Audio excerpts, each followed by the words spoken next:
Hello and welcome to the Business Mindset Podcast. I'm your host, Holly Wharton. I've been an entrepreneur since 1999, and I know firsthand how difficult it can be to build a business without the right mindset. This is a podcast for those of us who struggle with showing up in our business with confidence and authenticity, who resist taking big action because of fears and doubts, who know deep down that it's possible to create something bigger, and yet you're not. This podcast combines powerful strategies on how to upgrade your business mindset, along with practical business tips to grow your business more easily in a way that feels aligned. This podcast features solo shows with me and also interviews with inspiring women entrepreneurs from around the world, including my monthly co-hosted episodes with Joe Casey. My goal is to help you grow your business more quickly and easily by transforming your mindset. For me, mindset work is a lifelong practice, and I want to help you make a habit out of mindset work. Thank you so much for joining us today. Now, let's get into this week's episode. Hello and welcome to the Business Mindset Podcast, episode 257. This is your host, Holly Wharton, and I'm back with another co-hosted episode with the fabulous Joanna Hennon. Today, we ask the question, are we charging too much for our services? For years, the online business world has been all about increasing prices and truly valuing what we have to offer the market by selecting prices that reflect our value. But have we gone too far? In this episode, Joanna and I talk about how online prices compare to the prices of other types of professionals in the marketplace, and we discuss whether or not we're all charging too much. But before we get into today's episode, I wanted to mention a podcast that I was recently a guest on, and that is the Enterprise Now podcast with Elsie Flinard. And if you go to hollywharton.com/Elsie, E-L-Z-I-E or E-L-Z-I-E, you can find that episode. So Elsie and I talk about how to step into your greatness by transforming your mindset. We talk about how important mindset is to the success of your business. We talk about how to become aware of your blocks, why you need to write them down, how to do the mindset work. I really like Elsie, love his energy. You may have seen my interview with him, which is a video interview, which you can find on my YouTube channel. So I would love for you to head over to his podcast and check it out. Again, that's hollywharton.com/Elsie, E-L-Z-I-E. So, getting back into today's episode, I think this was a really fascinating conversation for us to have, and I think that you'll find it really useful because I feel like a lot of us have been caught up into this spiral of raising prices and raising prices and raising prices, and it's created a kind of bubble, which is something that we discuss in this episode. So what are you going to learn here today? You're going to learn how online business prices compare to, for example, a psychologist with a PhD who doesn't work online. We talk about why we've created this online bubble of high pricing amongst ourselves and how we're all kind of swimming in this same soup and passing our money back and forth amongst ourselves. We talk about why this world of online entrepreneurs has become kind of its own mini economy. We discuss why many people believe they can't charge the same prices for face-to-face sessions as they do online. And what does that say about the market? We talk about why most normal, and I'm doing air quotes as I say that, so read that as offline and local people, not online people, can't access these prices and why other online business owners can. We talk about whether or not we would pay these prices in our offline lives for offline services. We discuss why entrepreneurs are often more willing to pay higher prices. We mention why sometimes we want the expensive thing to be the magic bullet and how online marketing reinforces this. We talk about why it's not just about whether you have the money or not.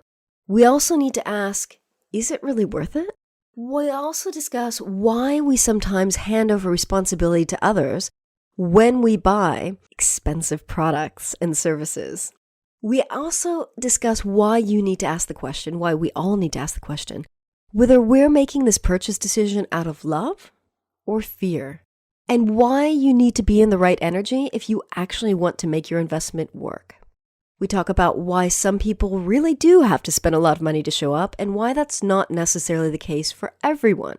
We discuss the questions you need to ask yourself before making a big investment or an investment of any kind.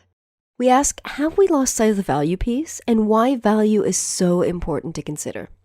And finally, we ask, is it really a money block when we choose not to pay for big ticket items? Or are there other reasons that might be in play?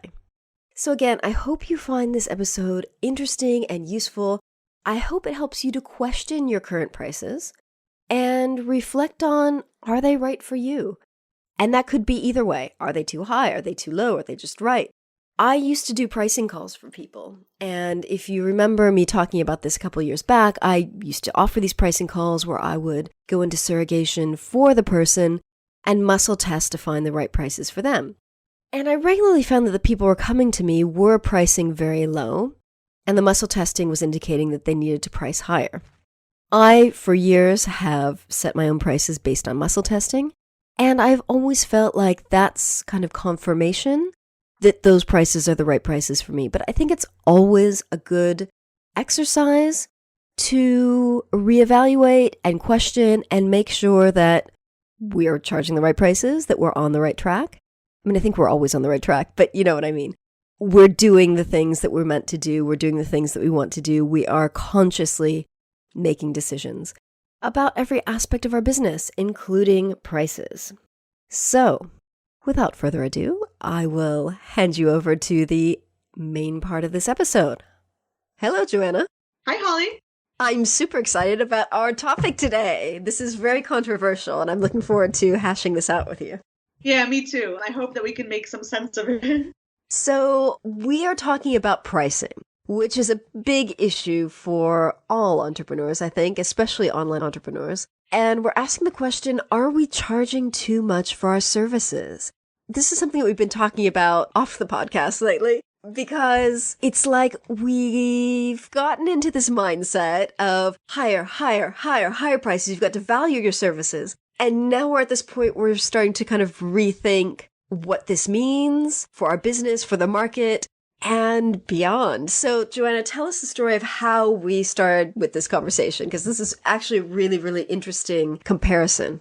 Yeah, we started the conversation because I went to see a local psychologist. And this woman is like super well educated. She has a bachelor's degree from Stanford University and a PhD from Georgetown, something like that. Anyway, it was definitely Stanford and Georgetown. So two really, really like super good schools. And she charges 100 euros an hour. And it just really, really struck me. I mean, to consider, do you know anybody online who's charging 100 euros an hour? Like, not many people anymore charge 100 euros an hour unless they're like just starting out. Yeah. As first price, right? And it just really struck me. I was just like, wow, that's a huge difference between kind of the local market and the online bubble that we're in. And then my husband made a comment saying, well, not everybody has a whole load of money for multiple sessions that aren't even reimbursed. And that kind of even added to it because, of course, here in Europe, we have really good health insurance so that a psychologist session would or could potentially be reimbursed as well. So you're paying 100, but you're actually getting some of that back. So whereas for an online coaching session of some kind, you're paying 200-300 and not getting anything back. So that's how it started. Yeah, and I think what's really interesting about this case is part of the justification for charging high prices is it's not just that hour with a client. It's all of your years of experience with clients. It's all of your education. It's all of the training you've done. All of this comes together to make you who you are to deliver this hour with a client. But this woman did many years of very expensive training. Stanford's not cheap. Georgetown's not cheap. And it takes many years to get not just your bachelor's degree, but your PhD. I mean, that's what, probably 12 years of school? Yeah. And I mean, in a field like that, you do have to keep on top of recent developments. Yep. You do actually have to know what you're talking about and what kind of more, especially with Google, right? You can't actually have a situation where a client comes into your office and like knows more about latest developments in the field than you do. Yeah. So you do have to keep up. So she must do something on an ongoing basis as well. And so we just started talking about, I raised this question with Holly, and we started just talking about like whether the online space, like how much of an online bubble it is. And if it's a bubble, then like, is it bursting? Like, what's happening in there? Because the whole online space is just coaches selling to coaches, selling to coaches. And in the end, it's like I kind of see it like this little mini economy where we're just exchanging all our money within the same soup. But nobody's, I don't know if, I mean, some people gain more of that and some people gain less than that. But it's kind of like it's this mini economy of its own. Yeah, exactly. And I think one thing that I've heard many people say is that they can't charge the same prices in person. So if they want to work with local clients, as this psychologist does, they can't charge those online prices. They got to lower the prices for local people, which also leads to conflict because it's like an hour of your time is an hour of your time. So why should you charge differently and why should other people pay differently? Because it's the same service, but yet you often can't charge the same for offline work. Yeah, and I guess, I mean, that's a problem within one's business, right? Like you can't actually, as you said, you can't have two different prices for the same thing depending on where one lives. Well, within reason you can. Like Access Consciousness does that. You have different prices for different areas of the world. But I mean, yeah, but that's based on income. Yeah, like average income level in that part of the world or something. Those are kind of set indicators, I suppose, they're using. So there is something to be said about that. But in our kind of normal, whether you charge someone the UK or in Belgium in your little village, or you charge someone online who's used to seeing prices like 10K. Yeah. I mean, nobody in my little village is going to give me $10,000. You know? That's insane. Like, that wouldn't even, You never know. I'm sure there's someone out there. But you're right. That's not how people function in the offline world. At our socioeconomic level, I mean, I'm sure there are okay, so maybe this is a limiting belief, but I'm sure there are people of higher economic status who will drop £10,000 or euro or whatever on therapy or coaching. Yeah. In fact, I'm watching a really great show. This is a little bit of an aside, but since it's a podcast, I think we can do that. Yes. I'm watching a really great show called Mozart in the Jungle. It's on Amazon Prime. Okay. Fantastic. And there was a scene in there where they were having this like a cocktail party.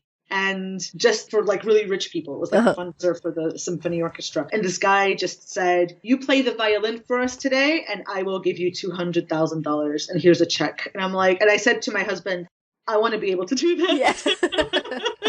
I want to be like, in that one moment, I want to be like, I want this. Yeah. And here's a check. Yeah. So yes, I guess there are parts of society where that happens, and that's fine. Actually, this is something that we didn't mention, Holly, when we kind of prepared for this, but you mentioned it now, the difference in how we function in our kind of regular life and in the online space. Prices that I pay in the online space, I wouldn't pay in real life. Yeah. Using kind of inverted commas for that at all. And that's weird. Yeah. So why are we making this distinction between real life or regular life and the online space? And we're not spending our money in the same way. Well, I think it's because it's like this whole different world. It's like we've gotten used to paying these prices. And I think especially when we pay for business-related things, we justify it because it's going to help us with our business. It's a business expense, whatever. But I think a lot of us even pay the high prices for personal work online, and we just accept that as normal. Whereas if I were going to someone, a local therapist or something, I just wouldn't expect that. No, and that's weird, right? And also just like the way we approach money in our normal day-to-day life. There's this separation now that I'm talking to you about it. Like I can feel a separation between like how I approach the grocery shopping and how I approach my online business. That's probably something for everybody who's listening to explore for themselves, right? Yeah, it's like if you think about whether you budget or not, you think about how much you spend on food every month and transportation, whatever, entertainment, and compare that to business spending or online service spending, you get so much in the offline world for your money compared to... Yeah, I mean, I think that just goes back to the online bubble because the people who are in the bubble are entrepreneurs. And it's like entrepreneurs are selling to entrepreneurs. Yes, yeah, some of exactly. them are selling business advice, and some of them are selling health for entrepreneurs, and some are selling like whatever for entrepreneurs. And as I told you before, I've had coaches who have encouraged me very, very strongly to make sure that my marketing was aimed at entrepreneurs because they are more willing to pay more money. And I've always refused, which is why, as I said before, my marketing is a bit kind of all over the place because I refuse to say that I only work with entrepreneurs. I don't think that's true, and I think that's really limiting. Okay, that's interesting you say that because so I do work with entrepreneurs because I have this very personal problem when I was setting up my coaching business of coming to this world with 10 years of practical offline entrepreneurial and marketing experience, but yet not being able to build my business because of the mindset stuff. So for me, I have a very personal vested interest in helping other people with the mindset stuff because that was such a big problem for me. However, I am aware that I do have that belief that entrepreneurs are more willing to pay, that business owners are more willing to pay, because that's how I function. Like, I'm more likely to spend money on a business coaching session or whatever, rather than stuff for my personal health and wellness or personal issues. There are plenty of personal issues that are kind of on the back burner that I haven't invested in because it's more important for me because I see the return on investment. I see the money coming back. Whereas if it's just for my general well-being, of course, that has a ripple effect that makes everything better, but it's less obvious. That's terrible. Right? Yeah. And I share your approach to this, I think. For me, it's really easy to spend money on things that are for business because they're a business expense. Yeah. It's like it's not coming from the same budget. It's not coming from the same pot somehow. Exactly. It's not coming from the same pot, but at the same time, it kind of is. Yeah, because it's all related. It's all related.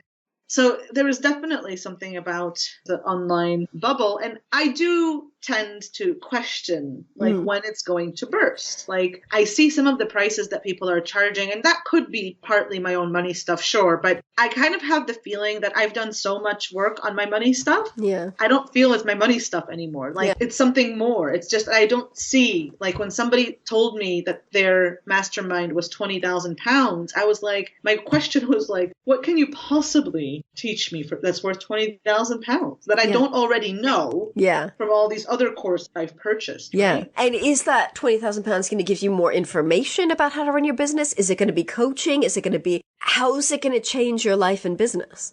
For that price, I couldn't imagine. Having had this experience of putting all my hopes and dreams on the next thing I buy, I had a really hard time when my mind went to, oh, but maybe this is it. Because I'm not sure that's dependent on the price. And I think that's why we're willing to pay so much more because, I don't know, we tend to think like of the things that we buy as that answer, right? Exactly. It's the magic bullet that's going to help us fix our problems. It's never worked out that way for me so far. No, and when I invest in things or when I buy things from that place, that needy place, I can't do this on my own. I absolutely need someone else to help me with it. It's generally not been a good investment. Yeah, me as well. Like I've just finished my accounts for 2017 and like there were several things that I invested in at the start of the year that I'd forgotten. And when I looked at it, when I had to enter it into my spreadsheet, I was like, oh man, like I cannot believe that I gave this person this much money. Yeah. And I got nothing out of it. You know? That's the thing. I mean, I think, is the value there? Obviously, some people do deliver value. Some people don't. That's the word though, right? It's the value piece that I think we need to really pay attention to because I'm not saying that I don't have the money to spend. Yeah. So I have the money to spend and I am willing to spend the money, but not just because spending that money will mean I have no money blocks or I don't know. There's that value piece. And the example that I always come back to isn't actually a business example. It's the example of buying a house near Dublin. Yeah. You know, that's going to cost over €1 million, whereas elsewhere, also nice, will cost €300,000. And I'm like, even if I had that money, is that worth it for me to spend that money on that and not on something else, right? Yeah. So there is that value conversation that I think we have to be having. And for some people, yeah, it's worth it to stretch your budget and live in Dublin because they love the city life. They love that city. They love whatever. But for other people, it's going to be like, no, I'd rather have the extra money. I'd rather not stretch myself so tight with the mortgage and have other things. Yeah, and both of those are valid choices. Yeah. I think like we tend to kind of collectively in the online space kind of demonize those choices. Like the mastermind that I was just referring to, that was the £20,000. I remember that lady said to me, oh, so you don't want to go fast. You build up slowly. Oh, that's crappy. Yeah, and I was just like, well, I want to do things so that they have foundations. Yeah. You know? I don't think it's wrong to prefer to have something different or in a different way. I just think we've kind of lost sight of what's right for each individual. Exactly, because the thing is, marketing reinforces the fact that the expensive stuff is worth it, and then if you don't pay, you've got money blocks, and, or you're willing to go, or you want to go slowly, you're not willing to, like, skyrocket to fame. Yeah. So it's and like we get it reinforced from all sides. We do. And like the only reason for like if people aren't buying your 5K offering, the only reason that that's the case is that you haven't explained the value well enough. Yeah. And I have a problem with that. Like, what if like people just don't want to spend 5K? like I don't always want to spend that either. Like there are times in my life that I'm okay with that and times in my life I'm not okay with that. And it has nothing to do with how they've explained the value to me. Or does it? Because I kind of feel like when I think about the people I know, I think I don't know anyone right now that I trust would give me my return on that kind of investment or give me that value. So maybe it's not that they haven't explained it right, but I'm not seeing. But maybe that's the thing, because all the kind of business advice hinges on how you explain the value, how you show the value, how you convince them, persuade them of the value. Maybe I don't want to be persuaded, Yeah, I don't. I tend to buy on intuition. Yes. Instinct. Yeah. And I can see when I follow my intuition and not fear. Yeah. Then I know that it's the right thing for me and I will get the value I need. But I don't need them to explain it to me. Yeah. Yeah, exactly. I see a sales page and I like get an instant gut reaction. Like, ooh, this is exciting. I want to learn more. Or, oh God, that's not for me. What does that depend on? Tell me, because I need to write a sales page. Okay, so to me, that it depends. It's more about me than about the sales page. It's about where I am. What's my place of mind? Because I'm comfortable. I'm happy. Things are generally going well in my life and business. So I'm not at the place where I'm desperate. Like going back to making bad investments. I can think of one investment that I made in particular. It was £2,495, 9-month program. A friend of mine had gone through it. It changed her life and business. I had a bunch of talks with her. I had a bunch of, I was going back and forth, but ultimately I signed up for it because it had worked for my friend, and so I was desperate and I thought it would work for me. And in the end, I wasn't doing the right business for myself. I ended up shifting my niche, shifting my business several months later. It wasn't the right thing for me. It wasn't the right time for me. It was not right for me, but I was desperate and it had worked for someone else. So I just wanted it to work for me and it seemed like the easy solution. And I was also handing over a little bit of responsibility to that business mentor because I wanted her to solve my problems. I wanted her to lift me up out of the desperation and hopelessness and worry and stress into that better place and just make it work, to be my magic bullet. And because it was the most money I'd spent on something at that time, I thought it was going to help, and it did not. See, if you're in that space of desperation, and I know I've been there too, I don't think anything can help. No. I think the only thing that you need to do is go back to yourself. I repeat this to my people over and over and over again. Do not buy anything out of fear. Are you making this decision out of love or out of fear? I told somebody just yesterday to not buy my current thing because they were oohing and eyeing over it. And I'm just don't put yourself under a financial stress for this. Just don't. This is, at the end of the day, this is a workshop. This is stressing you out, then just don't do it. That's not the loving thing to do for yourself. You're doing this because you fear that this is the answer, that you'll miss out in some way or whatever. Yeah, and that investment stressed me out. I was so worried about it. And I spent probably 48 hours going back and forth.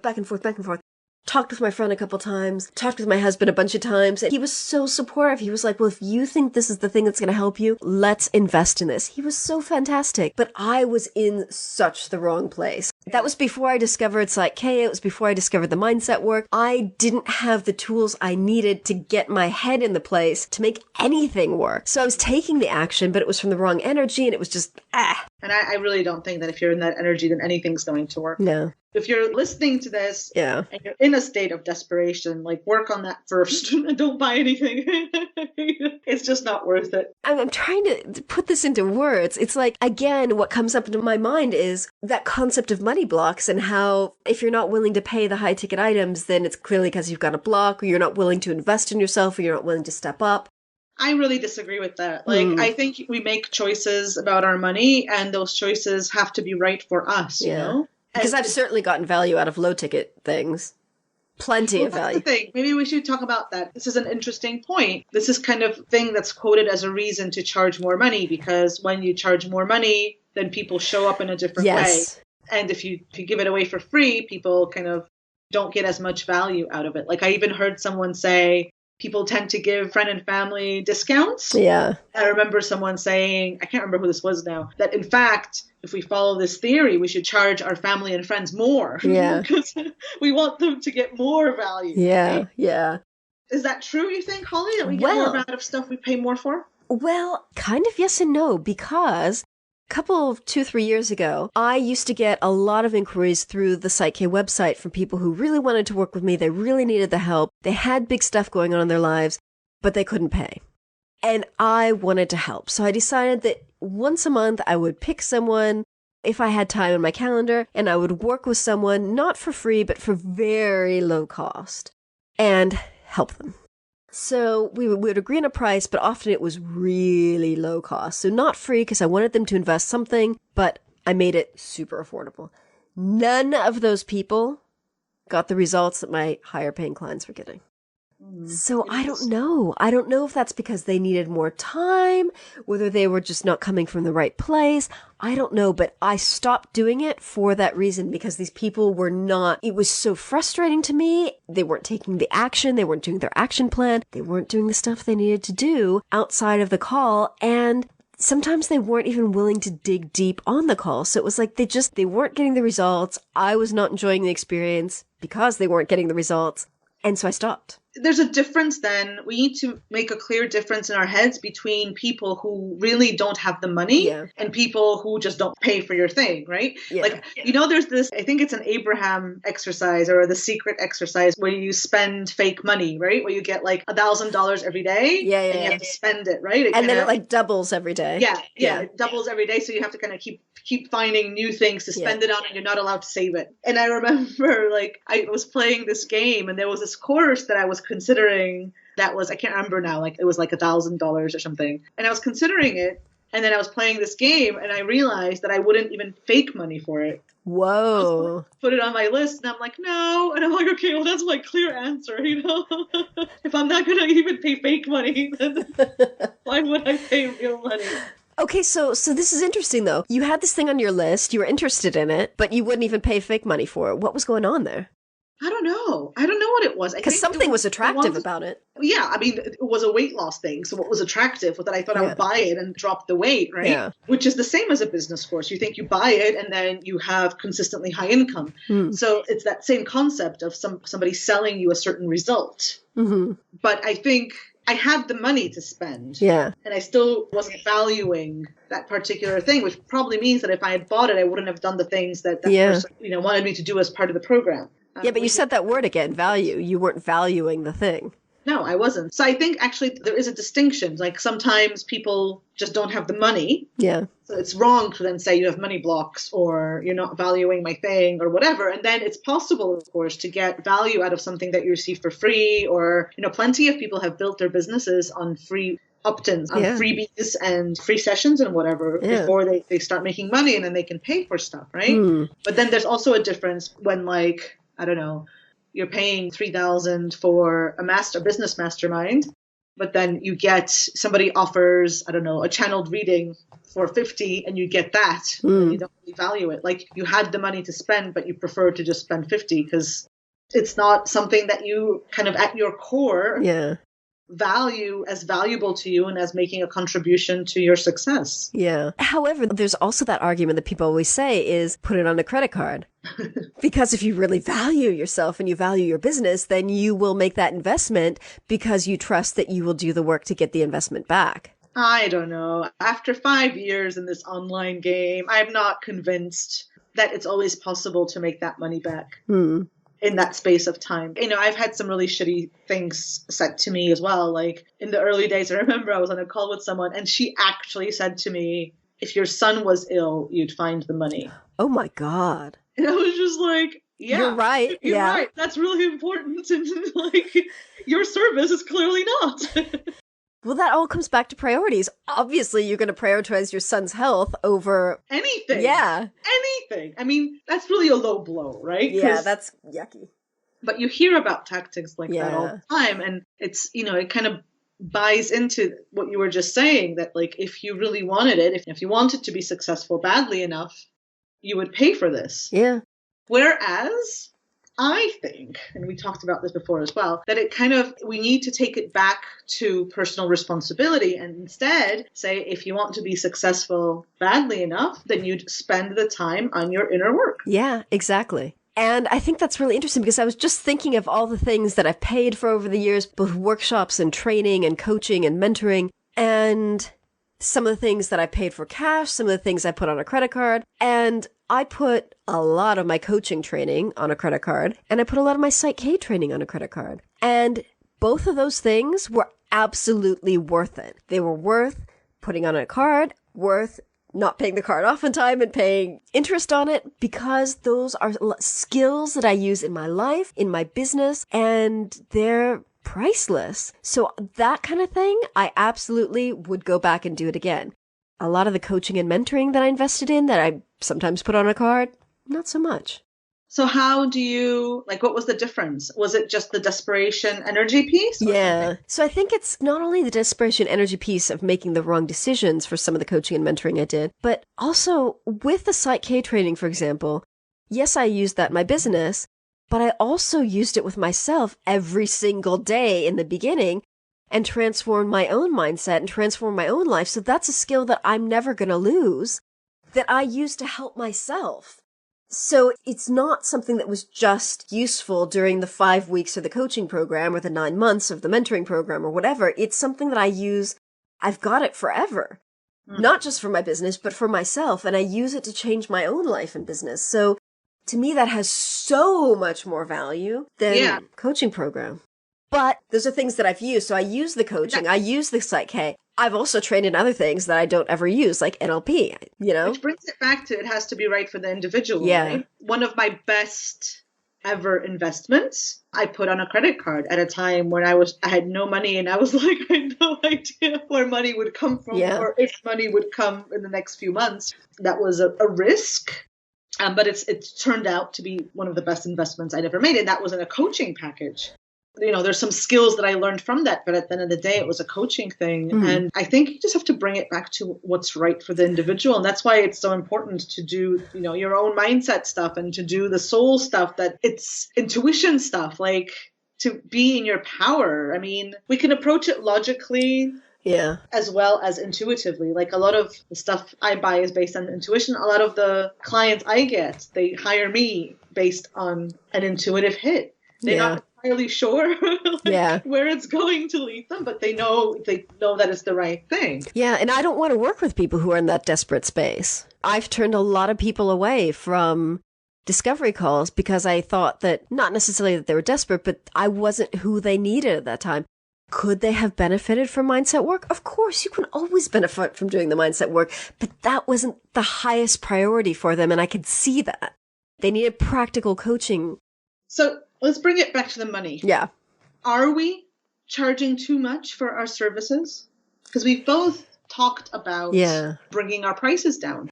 Yeah, I thought about it, but then I thought, I do value my one-to-one time. And I do offer a lot of things for free, a lot of things for low cost. My books are very inexpensive, and I do think they're helpful. Obviously, otherwise I wouldn't write them. Because writing a book isn't like, boom. But I'm not willing to do the one-to-one work for less. Yeah, it's the same conclusion I came to. I want to make it more affordable, but I don't want to work for less. So what I did do was, last week when I sent out my newsletter, I set up 10 coupon codes in my Acuity to charge a lot less for a single session. So I usually charge $249 for a single 90-minute session. I put out 10 coupon codes for £100 to make it more accessible. And there we go. People have signed up for that. And I'm realizing a lot of these people they were all returning clients. So it's people who have worked for me. They know the value of working for me. They want more help of the same kind, but maybe they don't have it in their budget, I'm assuming. Maybe it's nice a nice thing to do once in a while. Yeah, exactly. I think that's the thing. I think once in a while I'm going to offer not the super cheap thing that I used to offer to people who were in a bad place, something that's a lot less expensive, but does represent an investment, something that I'm happy to deliver for, and there you go. It was was it a couple months ago? I offered pay what you can. I offered 3 pay what you can sessions on these 2 specific days because I had time in my calendar. I thought, let's make this space available to people. 3 people. And one of the people who signed up said, I really want to pay you more, but I've just paid you everything I have in my PayPal account because I really want to work with you. And that's all I've got. I hope it's enough. And I was like, that's absolutely fine. It's pay what you can. I said I won't be offended. Like, that's perfect. She had some extra money in her PayPal account and she put it toward that because she knew it was what she wanted. So I like making it more accessible to people every once in a while, but I'm not willing to lower my prices because I do think that one-to-one work is VIP work because it's just the 2 of us going really deep. Yeah, but I think that we talked about this as well. Like, it goes back to really feeling what's right for you, right? Yeah. As the business owner. Yeah. And like as I've talked about many times, I don't want to run a business that has this kind of coaching model. So I don't want to every day have a bunch of one-to-one sessions. Which is why I run my membership group, The Soul Space, which is why I run my workshops, which is why I do readings or remote Psych K sessions so that I can organize my time in a different way. And so because I prefer to run my business in this way, the one-to-one work that I do is VIP. Yeah. And in fact, when you were talking, it reminded me that the reason I priced my 3-month VIP package maybe higher than I would have logically is because I wanted to be able to like give everything. Yeah. So I don't want to ever feel resentful.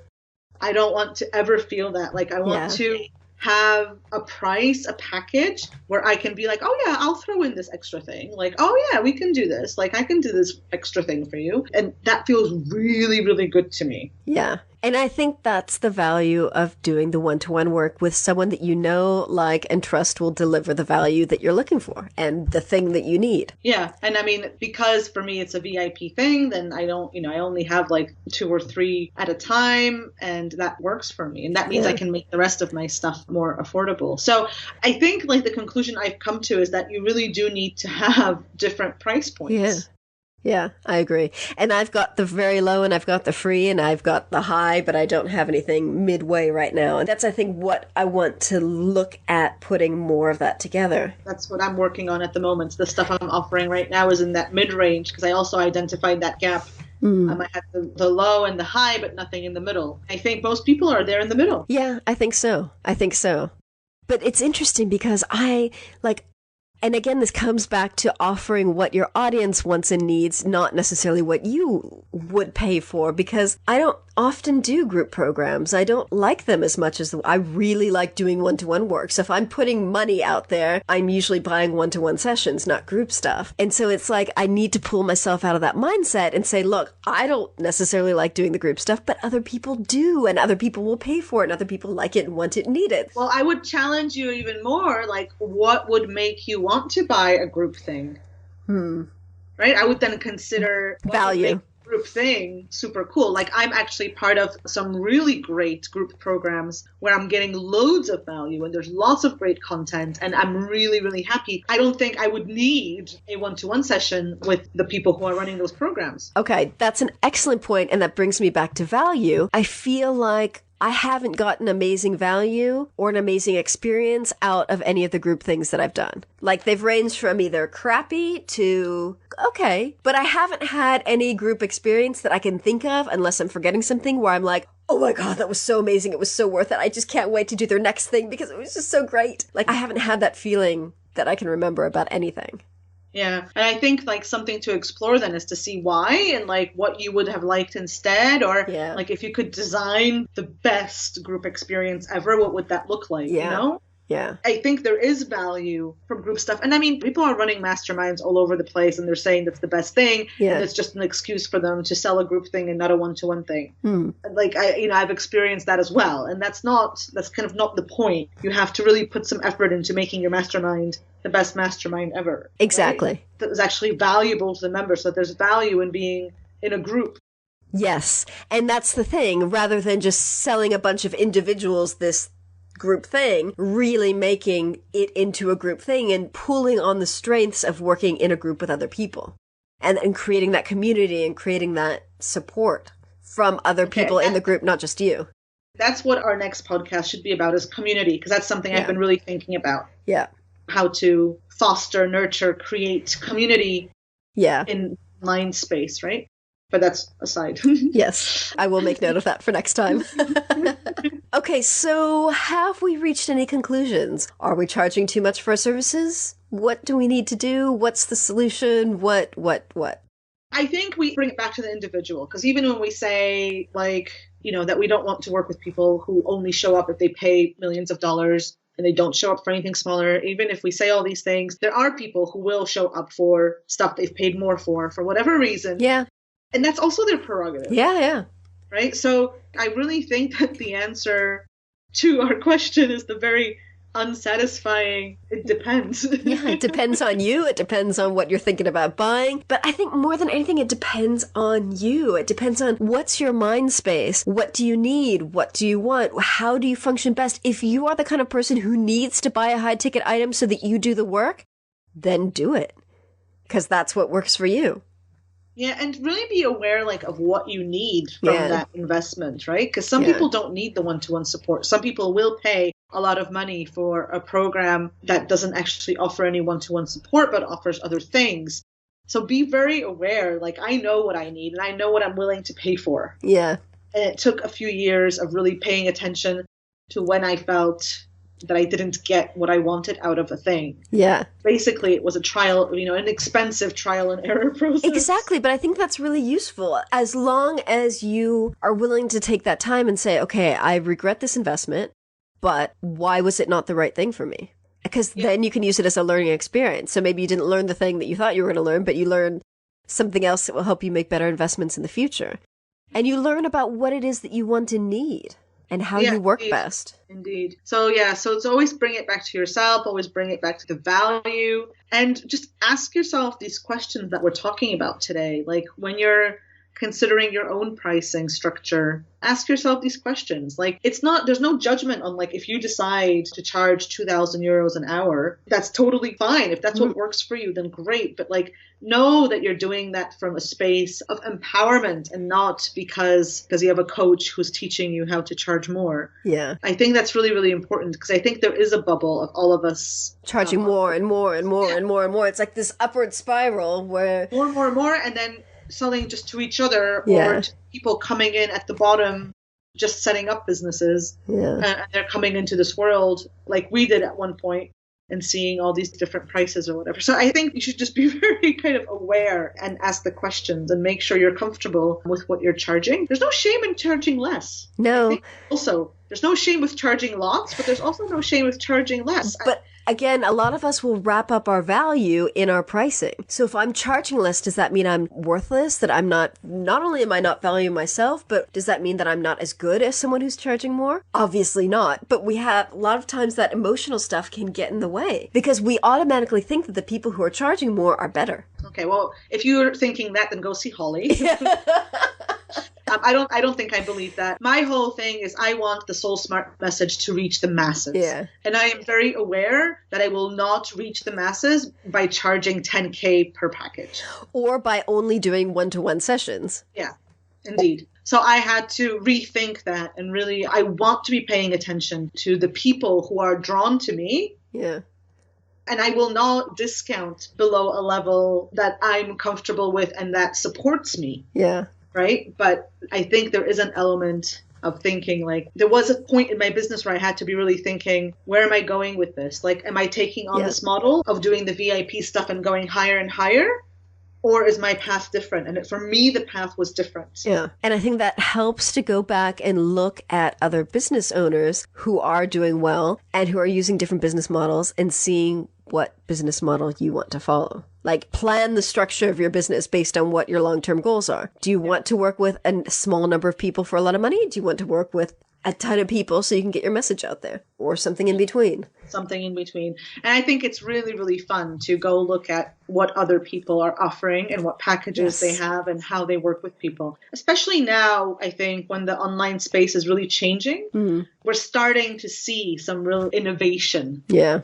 In how people are setting things up. You know, I've seen some really interesting things in the past 6 months where I was like, oh, I haven't seen that before. So there is innovation happening. And it's just, I think it's just useful when you like someone, you see a live stream, when you read a blog post, just check out their Work With Me page. Yeah. What they're doing. And how they charge. And how much they charge. And I can already tell you, when I do that, and I do that to everybody whose some content has resonated with me in some way, I go check them out.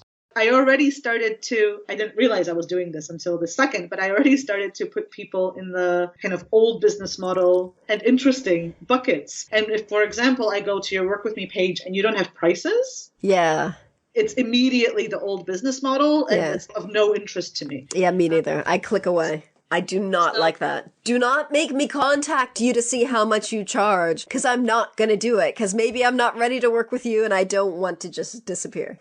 So that's just a really interesting exercise to go look at people's Work With Me pages. Yeah. Not mine, because mine's really outdated. Give me some time. Do as I say, not as I do. Well, maybe by the time this goes live.